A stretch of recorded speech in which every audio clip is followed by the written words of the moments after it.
Olá, meus irmãos, a paz do Mestre Jesus esteja com todos vocês, que Deus abençoe cada um que me ouve, que o Senhor possa falar conosco por intermédio sempre da sua palavra.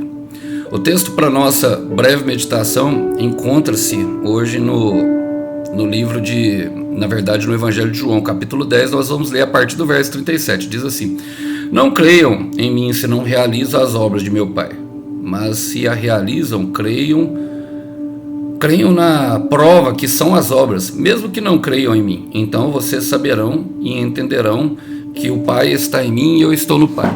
Irmãos, eu preguei sobre essa palavra há pouco tempo atrás, mas o Senhor, Ele sempre traz uma nova perspectiva. O Senhor trouxe a mim esse texto e eu creio que não só comigo, mas com as pessoas que aqui têm procurado o alimento diário nesse canal, que é representado pela minha pessoa, o Senhor quer falar algo e bom, eu vou contextualizar rapidamente, mas eu não vou entrar muito no contexto. O contexto aqui é que o Senhor está falando que Ele é o bom pastor, que nós somos as ovelhas dele, ou seja, que Ele que é responsável pela nossa condução e, mais do que isso, nossa edificação. E Ele está repreendendo os fariseus que estão questionando o ministério, o porquê que ele veio. Bom, eu gosto de Efésios 2, versículo 10, que Paulo fala justamente das obras que Deus preparou para nós de antemão, inclusive para Jesus. Por isso ele se manifestou para ser o nosso sumo sacerdote, o nosso pastor, aquele que deu a vida às ovelhas. E é importante nós pensarmos assim, porque quando Paulo fala para nós esquecermos tudo que ficou para trás e prosseguir ao alvo, que é Cristo Jesus, é justamente essa questão de entender que nós estamos em obras, nós termos paciência com nós mesmos. E quais são as obras que Jesus realizava? Bom, ele separou 12 ali, homens, que tinham um formato da igreja, 12 é um número de governo, tinha um formato de governo, tinha um formato de pessoas totalmente rústicas e rudes, que estavam sendo trabalhadas pelo Espírito de Deus encarnado na forma de Jesus. Jesus é o Espírito de Deus em carne. Era justamente a palavra fala em Atos capítulo 10, que ele veio para desfazer as obras das trevas, mas em contrapartida, desconstruir as obras das trevas, ele veio construir o reino dos céus em nós. E Paulo fala que o reino de Deus, ele não é comida nem bebida, mas paz, justiça e alegria no Espírito Santo. Nós precisamos ter essa consciência. E olha só o que Davi fala. Por que Davi era um homem segundo o coração de Deus?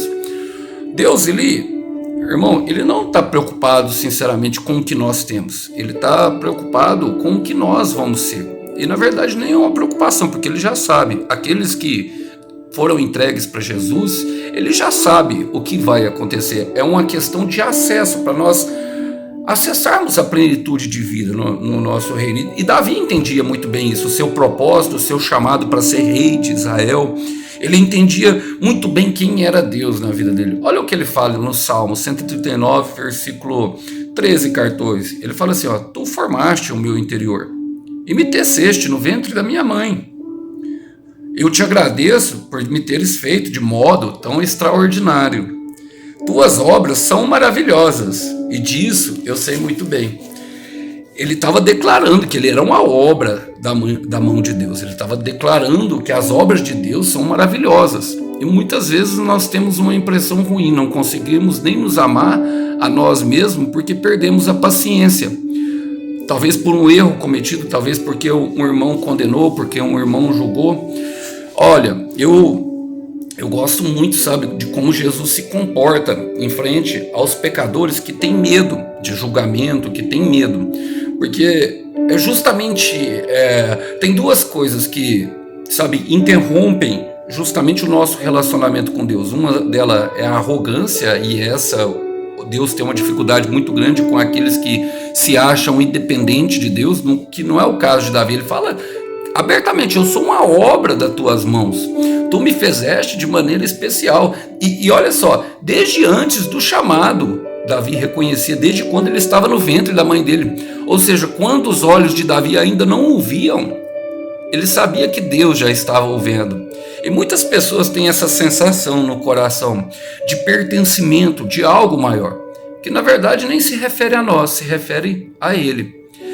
Eu até falei para minha mãe hoje, eu falei para ela, eu falei assim, quando eu resolvi levar muito a sério o chamado de profeta que Deus tinha para minha vida, e quando eu falo profeta, de uma pessoa que quer ajudar as outras a encontrar o caminho, a apontar para Jesus, porque esse é o meu papel aqui, sabe? É simplesmente esse. Na verdade, não é tão simples, mas quando você se dedica, ele se torna leve. E é isso que nós queremos ir para um lugar onde a vida seja leve, a um lugar onde o medo não, sabe, onde nós perdemos o medo de cair e os nossos pés saiam do chão.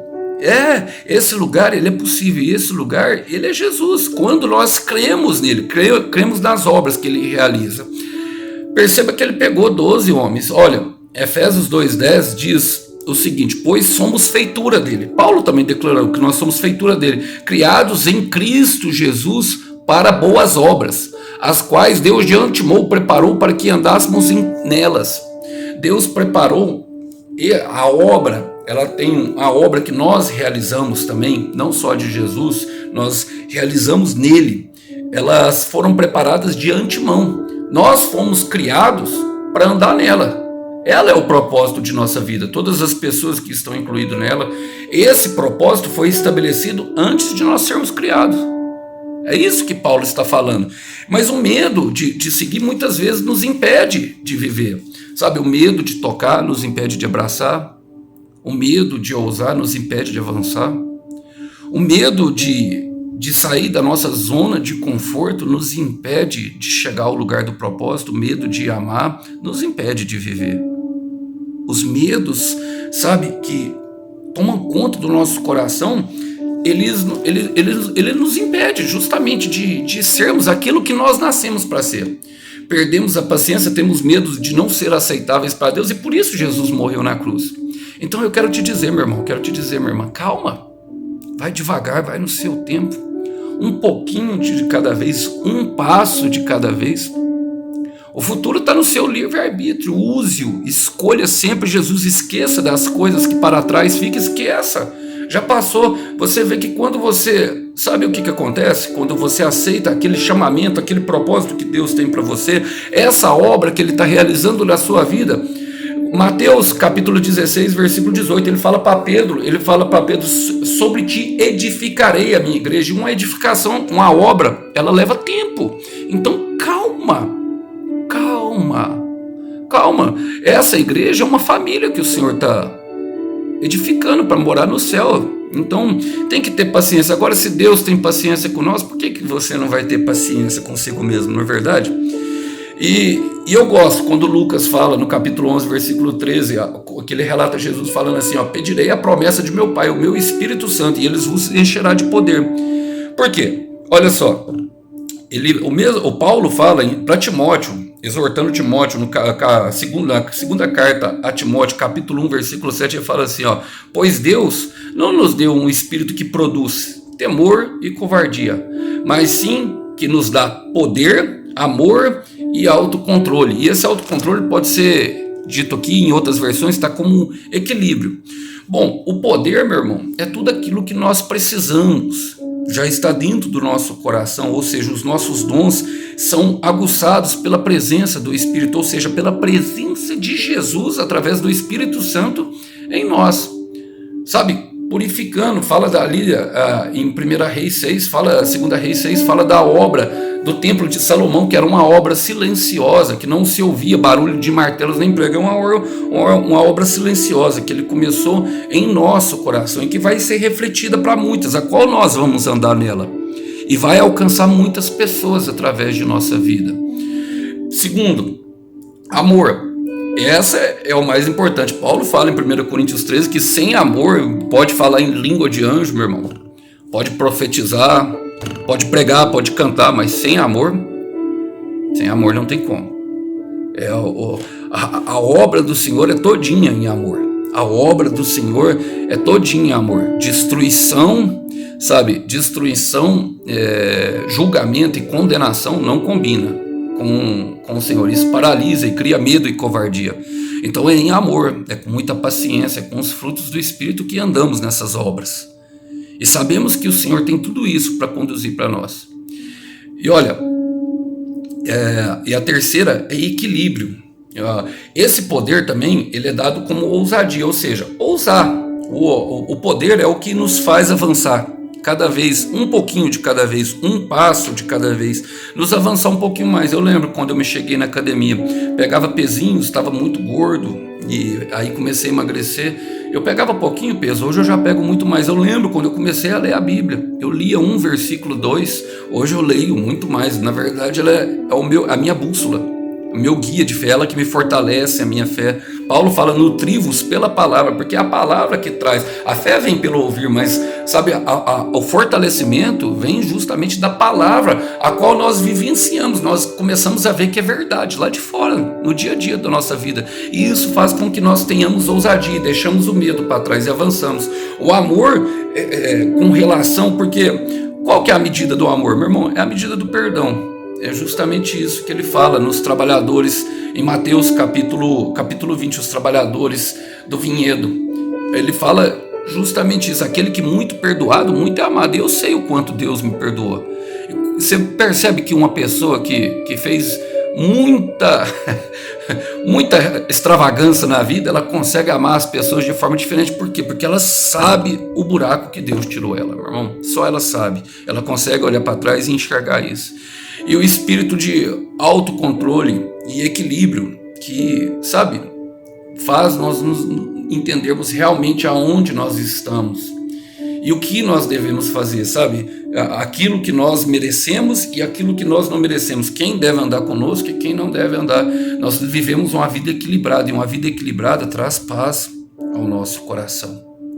Traz paz, e por isso ele termina aqui falando, ele fala assim, então vocês saberão e entenderão que o Pai está em mim e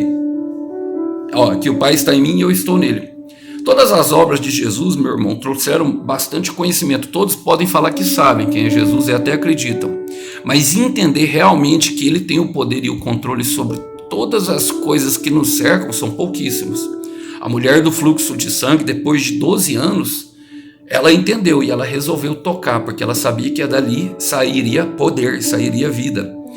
O centurião romano sabia que, através de uma palavra, Jesus poderia mudar uma realidade que estava dentro da casa dele, ele não precisaria nem entrar. Porque a autoridade dele, tem muitas pessoas que querem essa terra, que querem as coisas, mas o lugar nosso não é aqui. E o centurião romano entendeu, falou, eu sou sujeito, homem à autoridade. Por quê? Que ele falou também, porque ele sabia que Jesus estava debaixo da autoridade do Pai, então que ele era a voz de Deus nesse lugar, que tudo que ele falasse aconteceria. Isso é autoridade, sabe? Isso é um direito dado a Deus. E era justamente o que eles questionavam, esses fariseus. Quem lhe deu autoridade? Quem lhe permitiu, lhe deu o direito de fazer essas coisas? É o Pai, sabe?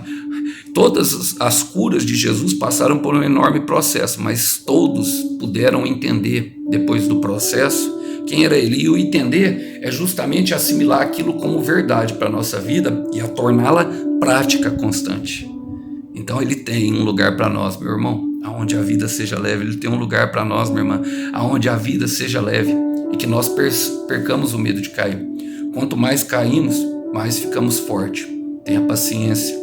Quero terminar com Paulo falando em Filipenses capítulo 1, versículo 6. Aquele que começou a obra em tua vida, ele é fiel para terminá-la até a vinda de Cristo Jesus. Acalma o coração, descansa o coração.